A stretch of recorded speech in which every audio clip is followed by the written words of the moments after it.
continuamos com a nossa programação do Philips Connect Day 2022 e agora vamos falar sobre as tendências atuais e o futuro da digitalização do setor de saúde brasileiro. E eu convido ao palco o Country Manager da The Economist Impact Brasil, Márcio Zanetti. Seja muito bem-vindo.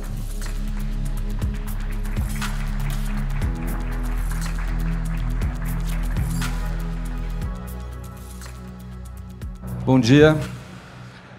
Em primeiro lugar, eu queria agradecer a Philips pelo convite para que a gente faça essa apresentação e queria agradecer à audiência pela atenção, pelo interesse na nossa apresentação.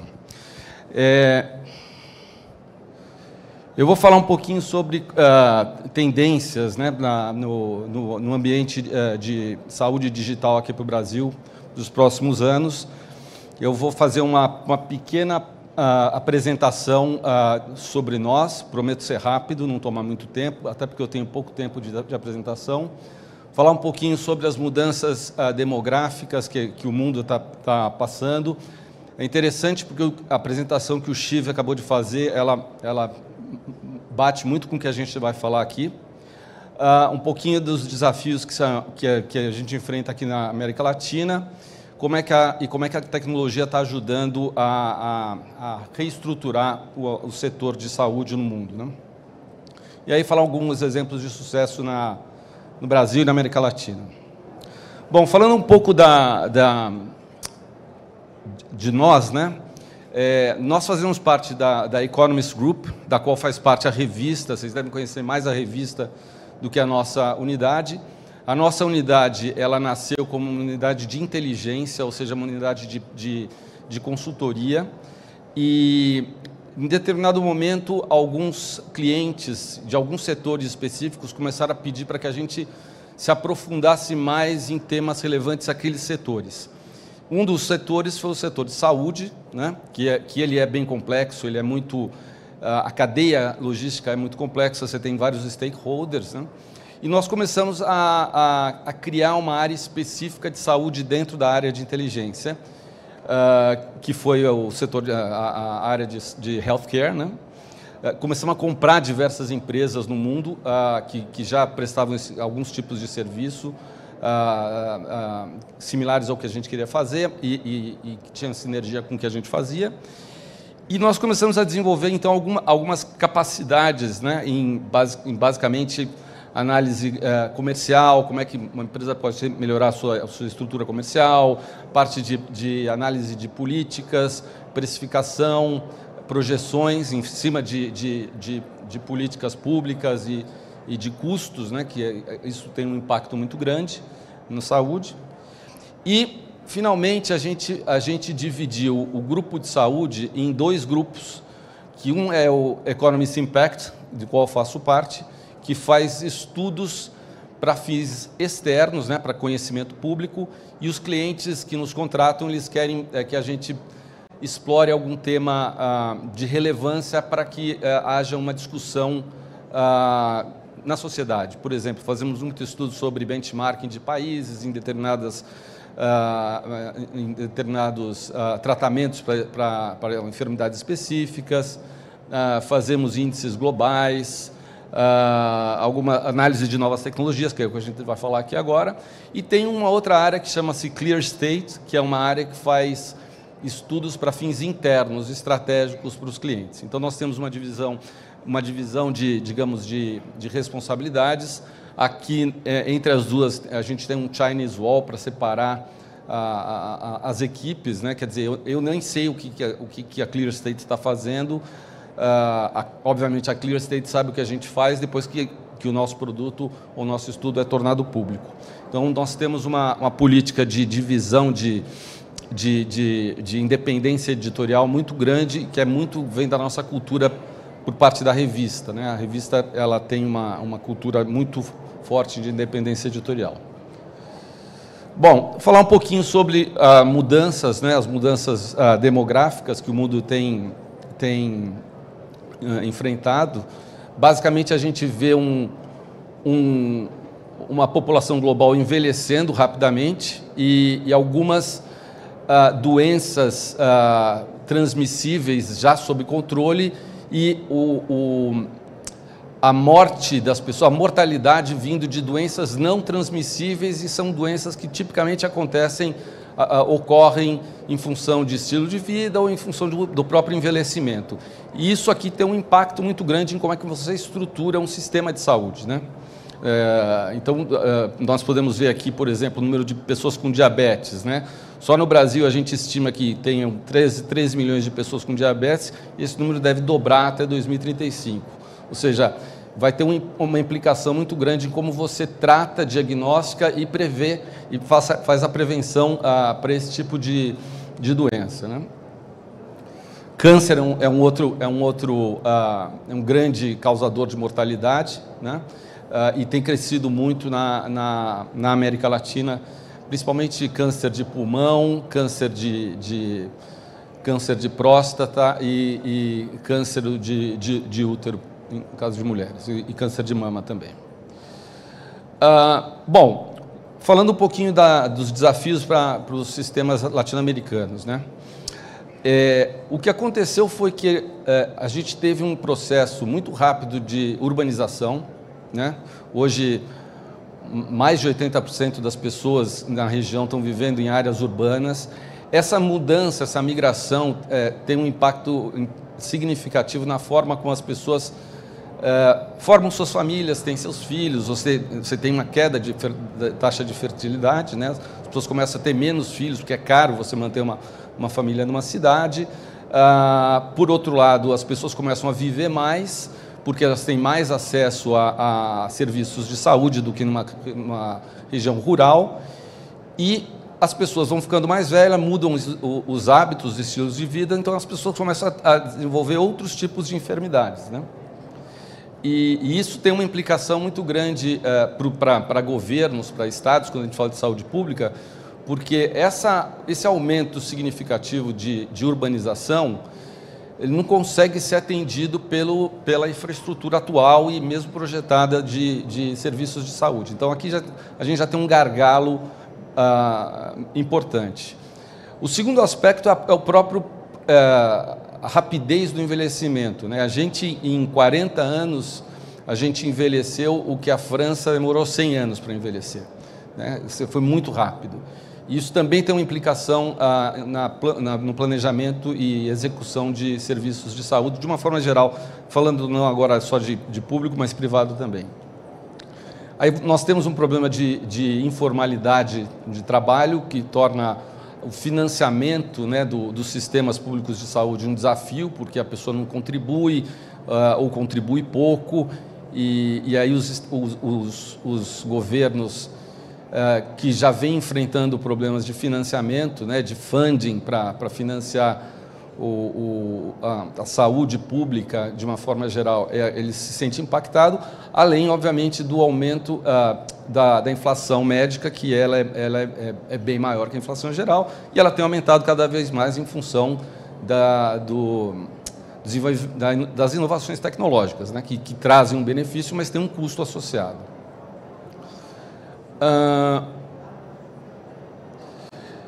Eu queria falar um pouquinho sobre resiliência, eficiência e qualidade do sistema de saúde no Brasil, né? Nós fizemos um estudo que já faz algum tempinho, foi em 2012, mas a gente acredita que essa curva aqui, que eu vou explicar para vocês, continua mais ou menos da mesma, só mudando um pouquinho a posição relativa de cada país. Basicamente, o estudo foi uma análise de gasto per capita, né, de saúde, e a gente criou um índice que não é de desfecho aqui, apesar do outcome, a pessoa confundir com desfecho, é de resultado mesmo, é do que a área de saúde está conseguindo entregar de valor, né? E nós fizemos esse gráfico que ele mostra claramente que você começa, quando você gasta pouco, você começa a entregar mais, né, e aumentar relativamente pouco o gasto per capita, mas em determinado momento, e esse momento é por volta dos 80% ali, né, ou da pontuação de 80%, digamos assim, essa curva ela começa a ficar flat, né? Por que ela fica flat? Porque você tem gastos diferentes, né? Você tem aumento de gastos para cuidar do pessoal, a população mais idosa, você tem aumento de custo de mão de obra, que fica mais qualificada, você tem as doenças crônicas que eu expliquei anteriormente, e você tem um aumento justamente de custos de fornecimento em função também, como eu já falei, da questão da inovação tecnológica. E o Brasil, ele está chegando nos 80, na pontuação de 80. Né? Esse gasto aqui que a gente colocou foi do estudo, que na época, em 2012, era em torno de $1.050 per capita por ano. Hoje ele está um pouquinho mais que isso, caiu um pouco durante a recessão e a pandemia, mas ele está um pouquinho mais que isso. Então, o Brasil, provavelmente, se a gente fizesse o estudo novamente esse ano, ele provavelmente estaria um pouquinho, quase chegando nos 80. Então, ele vai estar no momento de inflexão. Né? Você vê que países, por exemplo, os Estados Unidos, você vê que os Estados Unidos ele gasta bem mais do que o Japão e ele tem um resultado menor que o Japão. Né? Um país rico, as pessoas utilizam os serviços médicos para diversas coisas e nem sempre as intervenções elas geram o resultado necessário, o que é normal de um país que tem mais recursos. Né? Você tem mais flexibilidade para gastar no tratamento de enfermidades. Mas acho que o ponto mais importante é que o Brasil está chegando nesse momento de inflexão da curva. Né? Isso é uma coisa que a gente tem que prestar atenção.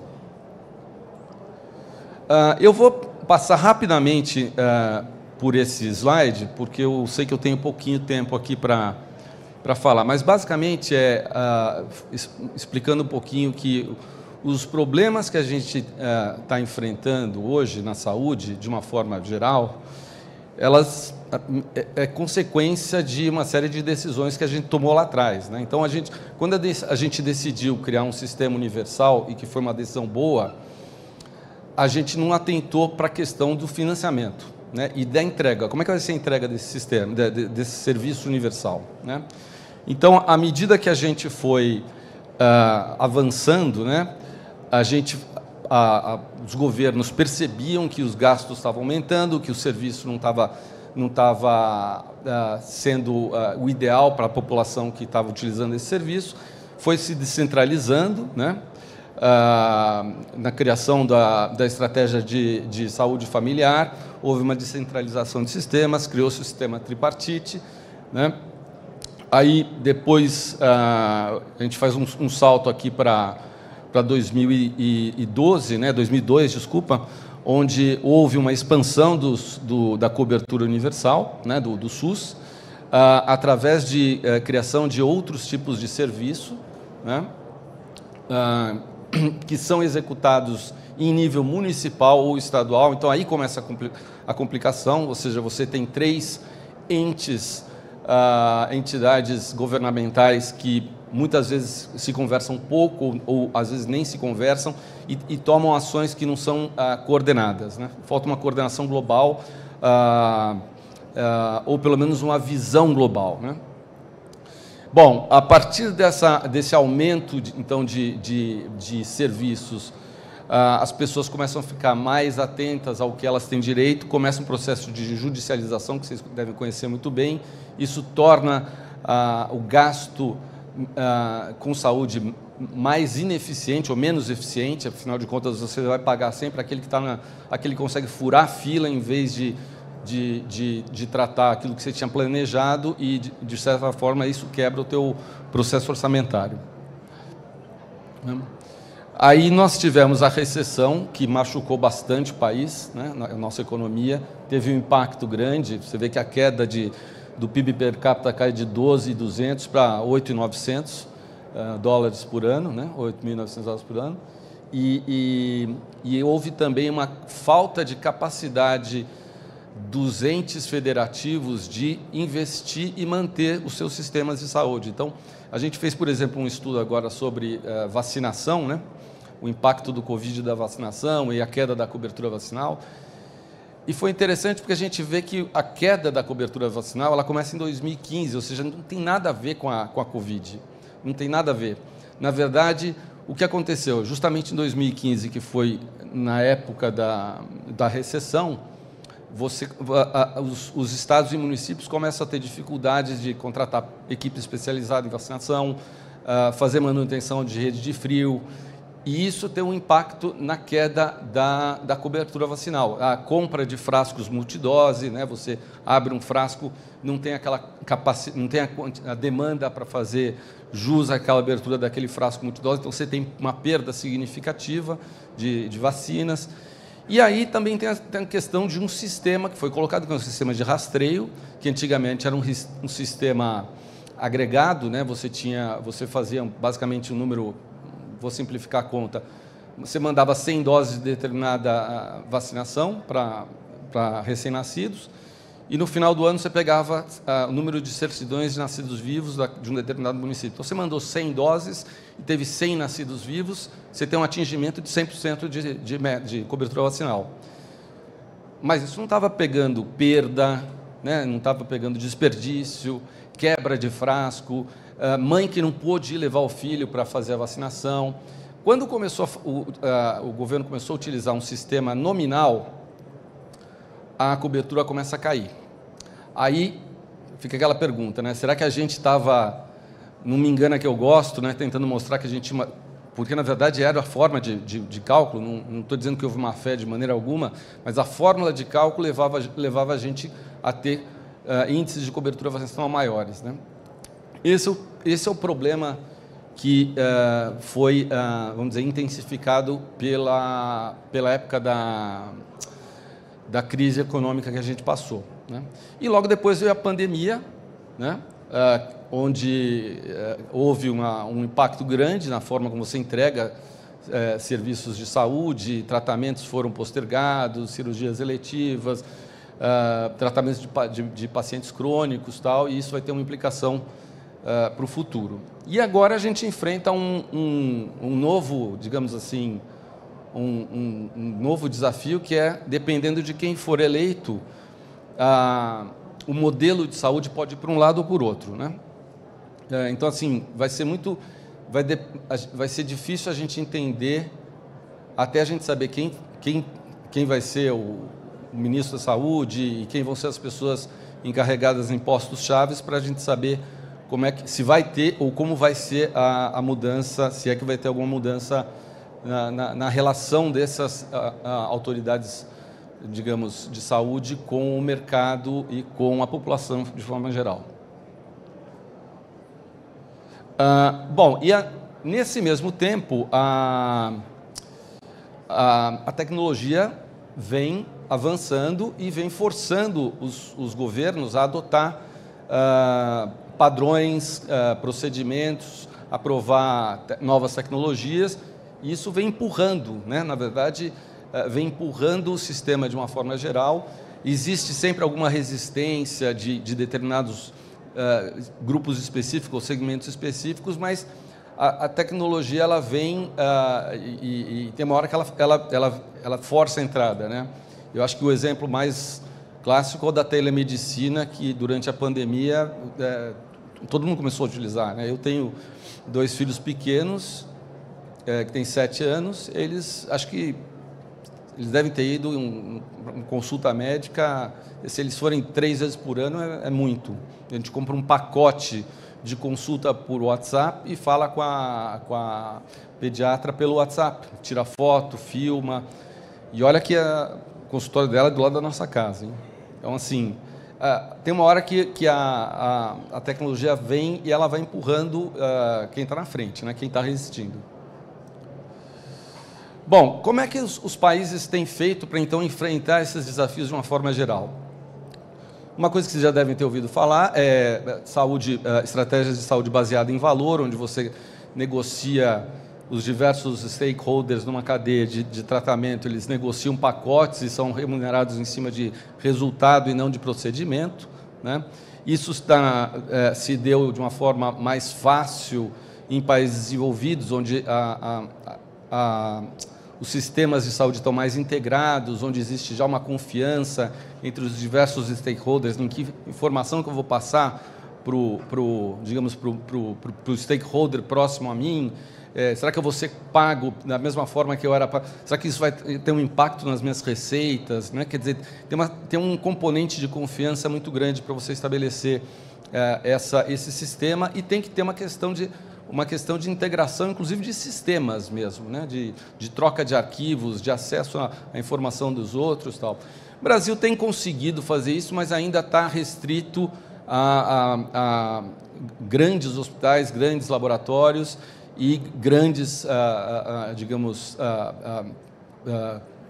fabricantes que se propõem a fazer pilotos. Mas esses pilotos têm se mostrado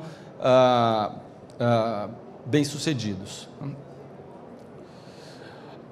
Deixa eu falar um pouquinho agora sobre um índice de Digital Readiness que é preparado pela Cisco. Basicamente, o que esse índice mede?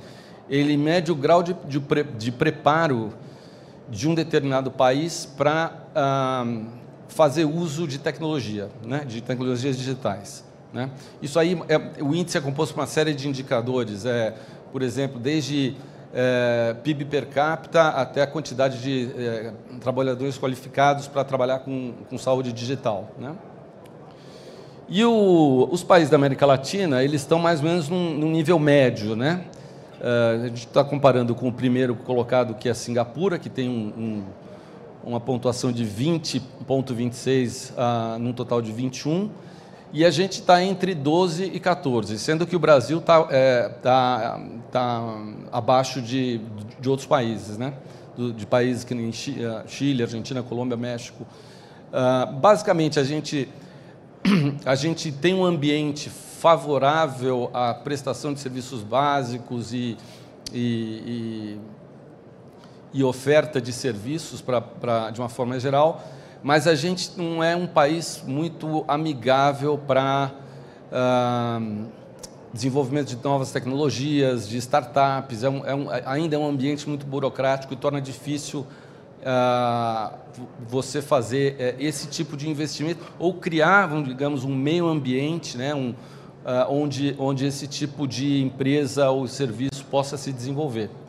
Então, essa é a razão do Brasil estar com uma pontuação mais baixa. O outro desafio é a segurança cibernética, né? Onde o Brasil também apresenta uma pontuação bem mais baixa do que o primeiro colocado, no caso, a Grécia, né? E, basicamente, a gente tem um problema aqui de proteção de serviços digitais, dados pessoais e gestão de crise cibernética. Né? Mas nós, de toda forma, nós vemos que alguns hospitais de ponta já têm se preocupado bastante com esse aspecto e estão reforçando seus investimentos nessa área.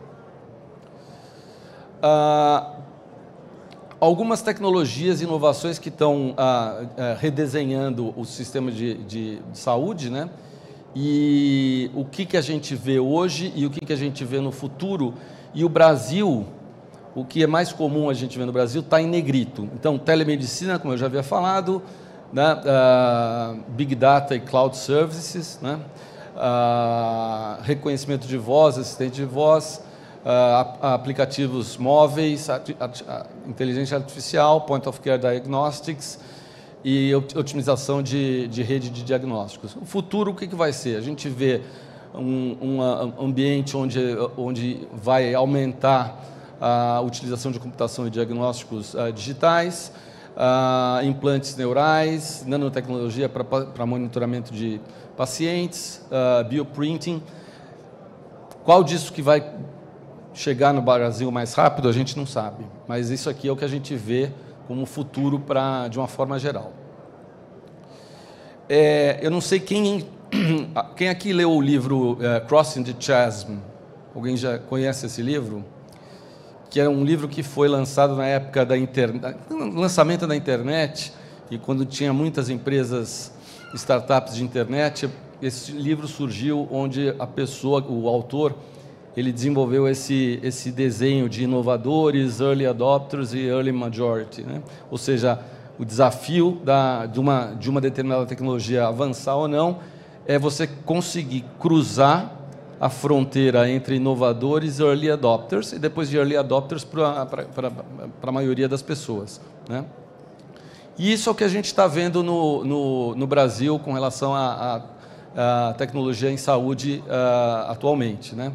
Nós vemos já a utilização de ressonância magnética bem desenvolvida, telehealth, telesaúde no seu início, mas já ganhando momento para passar para o terceiro estágio, serviços baseados em nuvem ainda começando, e ali a gente mostra como é que era a telesaúde antes da pandemia. Ou seja, a pandemia ela empurrou o serviço de telesaúde para o segundo estágio, né? E, como eu falei, os hospitais, a gente tem visto hospitais investirem em soluções de informática, e a gente espera esse crescimento para aumentar nos próximos 5 anos. Então, só para explicar o gráfico aqui, o eixo horizontal é a adoção corrente atual, né, de diversas tecnologias, e a pontuação aqui no eixo vertical é o potencial de crescimento para os próximos 5 anos. Então, nós vemos assim, qual que é o sweet spot, aquele lado ali que fica no canto superior direito, né, onde você vê algumas tecnologias já avançando e o que a gente acha que vai avançar ainda mais.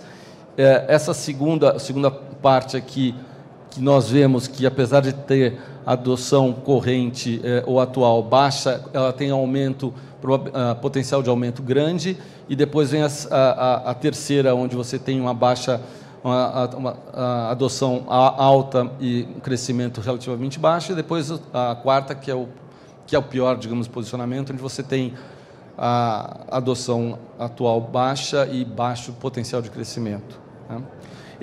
Eu não vou entrar em muito detalhe por causa do meu tempo, mas eu vou disponibilizar essa apresentação para vocês, depois o pessoal da Philips eles vão enviar para vocês, tá? Bom, o que o futuro, como é que a gente olha para o futuro na questão de transformação digital? Então, hoje a gente tem um sistema segmentado, pouca interoperabilidade, movimento de utilização de guarda de dados em servidores locais para a nuvem, 4G para 5G, isso aqui provavelmente vai ter uma alavancagem significativa, e o futuro é ver um sistema mais interconectado, mais integrado, paciente no centro da preocupação de tratamento, utilização de dados basicamente em nuvem, e será que tem uma 6G? Provavelmente vai ter, né? Vamos ver o que vai acontecer. E aqui tem alguns exemplos que eu não vou entrar em todos eles, porque eu estou com o meu tempo quase que estourando, mas alguns exemplos do que a gente descobriu, investigou e encontrou em países da América Latina, né? Muita coisa sendo feita no Chile, no Uruguai, que obviamente são países menores, então é mais fácil de você implementar uma nova tecnologia, né? Agora, tem um que não está aqui e que eu queria mencionar, que eu não sei se vocês ouviram falar, mas a cidade de Buenos Aires, né, a capital, na Argentina, eles implementaram um chatbot chamado Bot. Isso foi em 2019. E ele era um chatbot para serviços públicos essenciais. Basicamente, a pessoa perguntava lá, através do WhatsApp, olha, o bot, aliás, o nome era Bot, né? Posso parar meu carro aqui? O bot respondia, não, você tem que parar o carro mais para frente, senão você vai ser guinchado. Ô, bot, onde é que eu posso tirar minha carteira de habilitação? Aí o bot falava, olha, o lugar mais próximo fica 2, 3 quadras daí. E esse serviço, o bot, ele começou a incorporar uma série de serviços relativos à pandemia. Então, onde que eu posso tomar vacina? Quando é que é meu dia agendado para tomar vacina? Onde é que eu posso fazer teste? Como é que eu faço para agendar um teste? E o nível de interação, de conversas, né, por trimestre do bot em 2019, final de 2019, era mais ou menos 1 milhão de conversas por trimestre. Uma conversa não é uma interação, é uma conversa que vai no início até o fim, né? Ou seja, a pessoa começa a conversar, onde é que é o serviço, como é que eu faço para chegar e tal. Essa é uma conversa inteira, né? Durante a pandemia, esse número, né, esse volume, ele aumentou para 20 milhões de interações por trimestre, né? Por quê? Porque as pessoas estavam em casa, não sabiam, não tinham informação limitada. Então, assim, poxa, bot, minhas crianças podem brincar na praça, bot, a escola já abriu, e o bot respondia. O bot é uma inteligência artificial, ele tem uma personalidade, hoje é muito utilizado em Buenos Aires. O pessoal, por exemplo, quando o bot fez aniversário, eles fizeram uma campanha lá em Buenos Aires, manda um feliz aniversário para o bot. As pessoas viram uma coisa que meio que um personagem na cidade de Buenos Aires, né? Então, eu acho que esse é um exemplo que, mais do que esses que estão aqui, vale a pena vocês investigarem na Argentina, que foi um exemplo muito, muito legal. E os próximos passos em inovação que nós vemos, né? Hoje em dia, os desafios, principalmente na pandemia, era o atendimento, né? A consulta, se era presencial ou remota, falta de políticas, falta de linhas de financiamento ou de funding, a localização onde se encontram a população para que seja atendida, se é urbana versus rural, quem detém o ownership do footprint digital e as questões de privacidade e segurança. E as oportunidades são o maior envolvimento da comunidade, a inovação de baixo para cima e colaboração intersetorial. Eu acho que é isso, consegui fazer dentro dos meus 30 minutos. Gostaria de agradecer a atenção de vocês e reforçar que vocês vão poder receber essa apresentação depois. Muito obrigado. Innovation and you. Philips.